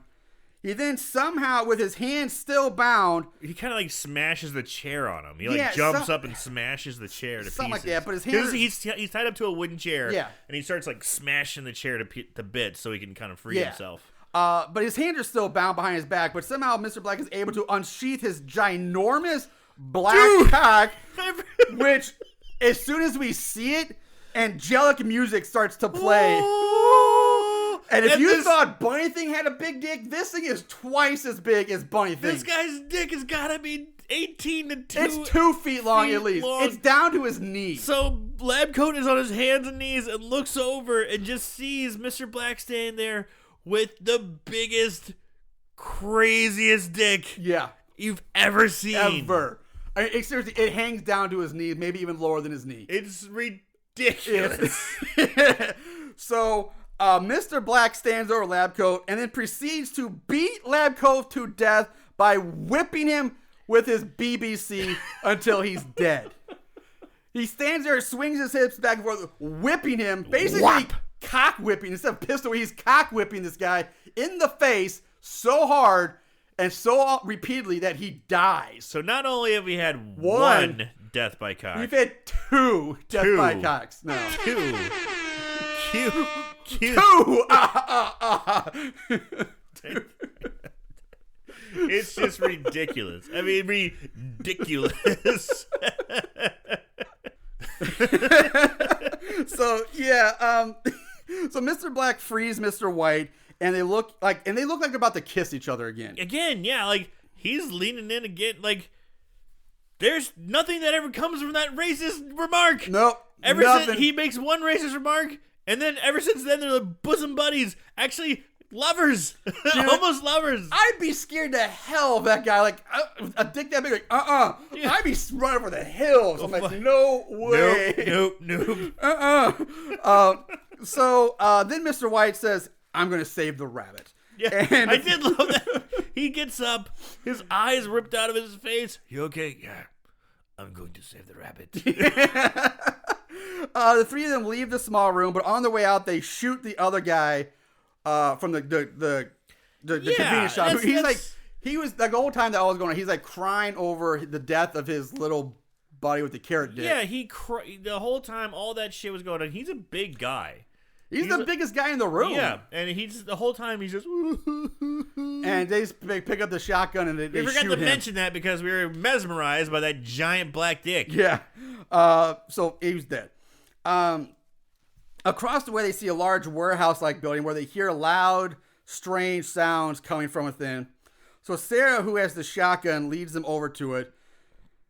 And Mr. Black grabs a gun as well. He grabbed a shotgun from one of the guy in the ski mask, the one that he got left behind. So what they see once they enter causes them to stop in their tracks and, looks of sheer confusion mixed with horror and disgust all at once fill their faces. For what they see is pure madness and insanity. Whew. All right, hold on to your butts, guys. Because they walk in on a man-bunny thing orgy. There's 4 regular men and 4 more bunny things, all engaged in sexual activities. One guy has a bunny thing bent over and is spanking it, while 2 other guys are fucking 2 bunny things from behind, while a 4th guy is flicking a bunny thing's penis with his fingers. And all that, you see all this in like one, it's like all happening, all at once. Like, you hear, it is the most, what? It's like, it is by far the most insane thing I think we've ever, gotta be the most insane thing we've ever seen. One of the more wacky things we've seen in these movies. What the fuck? So after a moment, them gather themselves and trying to make sense of what their eyes are actually seeing, Sarah fires the shotgun in the air. Everyone freezes, turns and looks at her. Dicks out. Like, yep. Bunny things looking over. Everything's all the fucking stops. Yeah. After a moment, Sarah and Mr. Black, like I said, he has shotgun now. They kind of look at each other and then they look back at the madness of the room and they just start open firing and they're killing everything in the room. Kaboom. Yeah. Everyone and every bunny thing is just being decimated. Yeah. One guy does manage to escape the room though. He flees. He goes outside. Sarah goes after him and shoots him in his head while he runs away, causing his head to explode. And I have to say, this kill looks amazing to me. It's one of the best head explosions I've ever seen. Because he's in full sprint. Thank you. That's what's my point. Like, what makes it so awesome is that it's done, one, so smoothly and cleanly in one shot, or like so many other head explosions where it cuts away to like where you see like, the fake head getting blown up or a close-up of the dummy head. And you may get that in a blockbuster movie or with super special effects. Yeah. But no one has the balls to do that like this movie does. Yeah. And they do it so cleanly. And like, you always tell, and even from a distance, you can tell it's a dummy head or something. But this one is done from not a close-up, but from a distance while the guy is running. Not only again, most other movies, the head explosions, the person is stationary. So he's running at a distance, full body, head just boom. It's one of the best. It doesn't like the body still takes a few steps and then falls. It looks great. Like I said, it's definitely one of the best head explosions I've ever seen. It's so well done. We cut to the next morning and another absolutely gorgeous cinematic shot of our three heroes walking through the countryside. They're like all in their underwear because they were stripped. Yeah. So they're all like half naked. Yeah, and the sun's rising up from behind the mountains that's behind our three heroes as this wonderful, like, victorious music is playing, and Mr. White's holding the bunny. With his one eye. Holding the bunny. He's like wearing a half shirt. Yeah. his guts hanging out. He's huddling a bunny. Sarah's in her bra, like walking through. Yeah. Mr. Black has a coat on, but his shirt's off, his abs hanging out. Everyone just looks sexy in this beautiful outfit. It's like, gorgeous. Like, it's absolutely stunning scene. And but then we cut to another bunny thing. This one, it shows a close-up of its dick, and it's all fucked up and short. Like, it's really weird. Like, at first, like, is this supposed to be the original bunny thing? But then we see its head, and it's like, it can't be because there's no damage to its eyes. It doesn't have a dick sticking out of its eye or anything like that. So it's not the original bunny thing. It's just a new one now that's standing in the woods just saying, pussy, pussy, pussy, over and over again. Yeah. Then the camera cuts over to what bunny thing is looking at, and we see a black furred bunny thing that's saying cock over and over again. Cock. So the camera... But they're speaking Finnish. They're saying the Finnish words of her cock. Whereas Bunny Thing was speaking English. Was always speaking English. Maybe because he was an English writer. Or at least an English speaker. He was at least English speaking. He was an English speaker. Whereas these are Finnish. I guess straight on Finnish. Yeah. Must be straight. So they're saying pussy in Finnish and cock in Finnish. Yeah, and the camera pans down to the black furry bunny thing's crotch, and instead of a giant mutant dick, we have a giant pulsating mutant pussy that opens and closes like a Venus flytrap, complete with like this giant bulbous clit. The mutant pussy then seems to scream cock, and we black out, roll credits. Now, after the credits, there is a fairly lengthy post-credits scene. It cuts to Jesse wandering through the woods. He still has his makeshift crossbow beer shooting gun. Yes. And he comes across like a herd of reindeer and like a reindeer shepherd druid guy who takes Jesse back to his hut. He it's kind of like a druid guy. He's a shepherd of caribou or reindeer.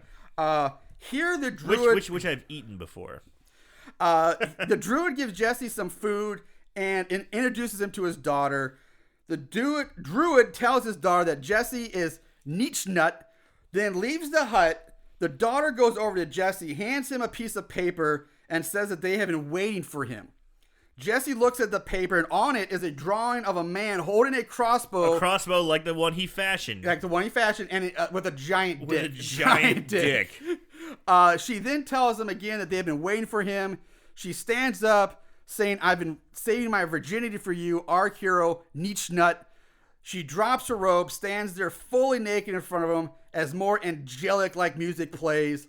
Jesse stares at her with a large smile brimming across his face. Blackout. End of movie. That's fucking Bunny Thing, guys. And that's it's fucking insanity. But what's kind of funny though is I did look up Nietzschnut. I did like try to figure out in the Finnish. Apparently, that word means good for nothing or useless.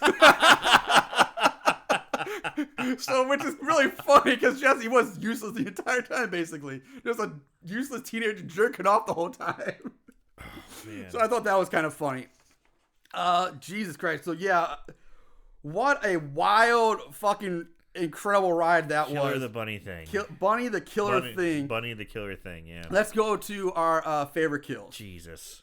Don't act like you didn't love it. Favorite kill. Wow. What? So much to choose from this one. So many to choose Which is from. a nice change of pace because the last few ones, like especially when we did Head last week, there was like nothing to choose from. I listened to that and it was it sounded like you guys had a hard time with it. Yeah, it was. Again, Thank you very much, Sarah Samples. Happy birthday, by the way. Oh yeah, happy birthday to Sarah Samples. Happy birthday to Sarah Samples on Earth Day, so good for her. Yeah, you're older. But thank you very much for filling in last week. I'm working a whole lot. But man, the kills this week. Jesus squeezes. Man, that's a tough one to choose. Oh, do you choose the first death by cock, the second death by cock? I know. Like, the eating of the pussy. Is that the first time we've seen that too? I want to say yeah. Yeah. That's definitely yeah. Yeah, it's just madness. God. Did we? I don't know. No, I think they did that Nine Nine Something Strange. I think the zombie. Yeah. Not Cletus. What his name was? The janitor guy. Wayne W. Johnson. We've Wayne interviewed W. Johnson. him. Yeah, I think his character he did that to somebody. He did. So good for him. Actually, I think he ripped it out and then ate it. Yes, he ripped it out with his bare hand. Jesus Christ. Anyway, we're getting off topic. Favorite kill. Jeez, I'm having a hard time. Yeah. Part of me wants to go with Nina. Wow. Because it was so dark and so weird. But I'm not going with that one. Because that one does stand out in my mind. But I didn't like it. The one I liked so much was Hipster getting hit by a car and his dick smashing through the window and slapping around in their faces. It's so ridiculous. That's my favorite kill. It is. Oh, that's good. I gotta say, that's one of the, it's a crazy sequence, and it's gotta be up there. It's definitely one of my favorite ones too. I'm really torn with this one too. It's so hard. Like again, the first death by cock. At first I was like, oh, that's gotta be my favorite kill because it's so fast and so brutal. It's like, like she's got bludgeoned to death with a cock. She's like, got cock whipped. And I loved it. I was like, that's fucking awesome. That's hilarious. That's crazy, but like that's crazy. But also, but you said Hipster's death is so insane. But at the same time, Lucas getting skull fucked to death is insane too. Yes. Like those three are my top three. I'm like, I don't know which one to pick. And it's so hard to pick. And also, fucking Nina killing Bunny Thing by ripping his dick off. Sarah. Pardon me, Sarah, and then beating him. Yeah, Bunny Thing's death alone too. Jesus Christ. It's the whole movie is just filled with insanity. Like, how do you pick just one? It's hard. It's so hard. But as much I love them all, but I think I can't. No, I'm not gonna go with first piece. That was gonna be. I thought for sure that was gonna be my favorite one. Like, I still love it. It's one of my all-time favorites. But I think I'm gonna go. Lucas. Oh, getting his. I could easily say Hipster too, but I wanted to get a little right. I'm gonna go Lucas for just getting skull fucked to death. Yeah. In his soft wet eye hole, just getting destroyed. But I mean, also there's Bunny Thing who bites off Yari's dick. I mean I don't think we've seen someone biting dicks off before. Well, maybe we have. But I'm not sure. It was. But the way it was done, the way he spit it out, all the blood. There's so many awesome, insane deaths. And the fact is, the effects on all of them look good. They're really good. Like, the gore is good. Like, the blood looks good. It's not cheaply done. They do a solid job. And they do it right because it's so over the top. It's so over the top. It's beautiful. Yeah. So I'll go with Lucas for mine, for my favorite kill this week. All right, that brings us to the odds and ends. Not only did they watch these films, they researched them too. Ugh. What is wrong with these guys? Ratings. IMDb gives it a 4.4 out of 10. Rotten Tomatoes, there is no official thermometer score yet, but it has a 39% audience score. And Amazon gives it a 3.2 out of 5. Plot keywords. There were 32 plot keywords. Okay. Any in Finnish? No, they're all English. The first one I wrote that I didn't get was old school. I'm like, what's old school about this? I don't really get that one. I don't think there's anything old school. I would say absolutely nothing about this is old school. That's the worst plot keyword. Yeah, that's the word. Everything else makes sense. Large penis, masturbation, penis cut off, rape, lesbianism, Finde, so a Finnish indie movie. A Finde. A Finde. A Finde. That's cute. That is cute. And Were-Rabbit. Where some and then a lot of others. But yeah, old school. Like that one doesn't make any sense to me. That's a horrible one. Trivia. There was really nothing I could. There's some trivia on IMDb, but nothing. It's all like weird Finnish broken English to make it really hard to read and understand. Huh. And a lot of them. Finglish. A lot of them just are dumb. It's like, oh, this guy played this character and he got to pick his own name, and this character was supposed to play this character but switched to this. Like, there's nothing fun about it. So nothing. The only thing I wrote, like, apparently this movie is based on a short film with the same title. So there was a shorter version of this, and they made it to a full feature length film. And yeah, that's an interesting move. Yeah. But surprisingly, for the first time in a long time, we finally get to play the budget game. Shit. It's now time to play everyone's favorite game, Guess the Budget. Exactly. And keep in mind, this is in euros, not dollars. So what is the budget in euros for the 2015 Bunny the Killer Thing? Well, you said this is his first, the writer-director's first dive into... First full length. He's done 24 other things before this, Shorts. Yeah. This is also Finne's. The special effects were pretty good. Euros? What the fuck are you doing to me, asshole? You ruined Easter, now you're ruining my night. God damn. How the fuck am I supposed to guess in euros? All right. Actually, the euro in 2015, I think, might have been about equal with the dollar, if not actually weaker. If it was a little stronger, it was only by a little bit. So that actually helps. I'm going to go 1 million euros. A million. I'll just go with a cool million. Cool million. Well, Aaron, for the first time in a long fucking time, maybe if ever, you have won the budget game. Not just money, but you have guessed the exact total 1 million euros! No way! Congratulations! Oh my god! I can't fucking believe that. Of all the movies, this is the one you finally get a win on. Dude, you're really, a million? 1 million euros. Holy shit. Jesus Christ. I'm so happy. I know. Like, I just want to let that sink in before I move on. Just enjoy the moment. That's fantastic. Yeah, it is, man. I'm proud of you too, man. I know. Good for you. All right, let's move on to 5-star reviews. Is this your guilty pleasure? 5-star reviews. All right, 5-star reviews. We got 38 total reviews on Amazon. 45% are 5-star, 34% 1-star. Wow. Yeah. Amazon customer, that was something. Not sure exactly what, but it was something. 5 stars. William Larson writes, what the fuck? There must be something in that Finnish drinking water that affects mental processes. This is the only way they could come up with a gem like this. 5 stars. From Maxim Timisev, fresh pussy! 5 stars. Wow. From Marcus Papadopoulos. Papadopoulos, thank you. Another so bad it's great movie, worth its weight in crap, but what a laugh. The bunny creature is brilliant. 5 stars. And last 5-star from Jeffrey T. Bracey. Bunny is like a hybrid love child of the legendary Trauma films and the early career of Peter Jackson. Obviously intending to be way over the freaking top. Trust me, if the trailer doesn't scare you away with its penis cam, then you'll be fine watching this movie. 5 stars. And that's a good point. Peter Jackson, like if you Meet the Feebles, will always stick in my Dead Alive, yeah. Bad Taste, Did he do Bad Taste? He did do Bad Taste. I haven't seen Bad Taste. It's on my queue. I haven't seen it yet either. Yeah. But I hear it's insane. Yeah. 1-star reviews now. Oh no. Yep. Jesus, I can't wait for all the fucking feminists to come out on this one. From Jim M. For Trauma fans only. This will only appeal to you if you think Trauma films are fun to watch. If you thought Thanksgiving was funny, you might enjoy this film. Otherwise, skip it. 1 star. Yes, we did. We did indeed find that. Fuck you, fuckface. TNG just writes bad, bad, bad. Too much rape and no social commentary. An offense to the senses. 1 star.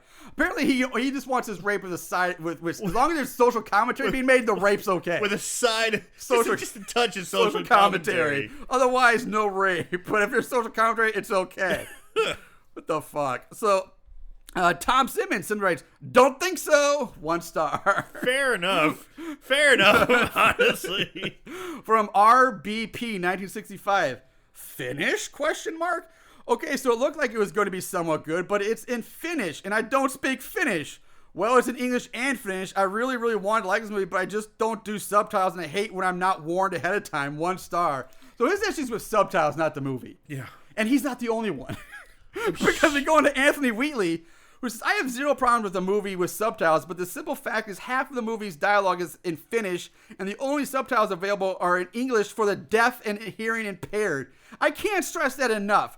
For example, if you buy an action movie and the Russians are the bad guys and they're speaking Russian, you'll see subtitles when they're talking. But when the English speaker actors are talking, you will not see any subtitles, and that's how film release in our region should be.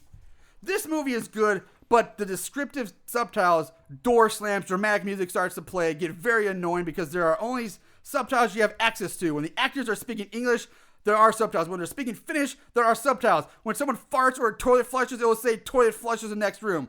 One of my favorite films of all time is Let the Right One In, and yes, it has subtitles, but they're just normal English subtitles. They are not for the deaf and hearing impaired. 1 star. Jesus Christ. Yeah. God damn. This guy has a major issue with subtitles, and he does not like deaf people. He does not like the hearing impaired. What a maniac. Exactly. Like, this is insane. This is a ranting of a madman. I have to write this down. Find out that guy's name. Jesus. Let's troll him. Anthony Wheatley. Anthony Wheatley, guys, on Amazon. Fuck yourself, man. How dare they have subtitles for the hearing impaired? I don't want to know if a toilet flushes. I can hear it, but I don't care. I don't want to read it. What a dick. And I'm guessing he must have bought this movie on Blu-ray, and maybe that's how that subtitles, because the subtitles we watched didn't have that on Amazon. They didn't have the descriptive ones. Yeah, I don't think I did. It didn't. So it had to be like a Blu-ray thing or another version you watched, but he apparently hated it. Is it really that big a deal? No. Jesus. Anyway, that brings us to our final thoughts. Wow. Yeah, what a ride. Aaron, what do you have to say about Bunny the Killer Thing? Like I said, you've now ruined Easter for me. So fuck you. But in a good way, because so bad it's good. I think if you're a listener of this show and you have enjoyed movies such as Night of Something Strange, Thanksgiving, this one is right up there with on the Mount Rushmore of fucked up. It really is. Yeah. It's right there next to Night of. I think Night of Something Strange has got a nice couple. It's a little higher up in the echelon of fucked up, but this one is right next to it. There's more variety of fuck upness in Night of Something Strange. Correct, and this one is right there with it. It is. It's unique. It's weird. It does have something to kind of be desired. I mean, because it's a Finnish movie, which we've never done before. Never done. A Finde, which is a fun term to say. It is a fun term to say. It's just fun to say that word. It's just fun to say Finde. Finnish horror, but it's just good to see a nice new spin on it. A little different, a little darker humor, more bizarre humor, but just fun. Yeah. I mean, just so bizarre, kind of awkward sexuality with homosexuality and from both a female perspective and a male perspective, and then bestiality, I guess, if you want to throw it in there too. Yeah, I guess you gotta have to. I mean, it's just all over the map in such a fun, bizarre way. So bad it's good. Check it out, but with caution. Caution. Be prepared, because it is rapey as rapey can get. Yeah. So, I mean, at the end of the day, we try not to make light of that. It's a very serious thing, but man, it's like, just be prepared.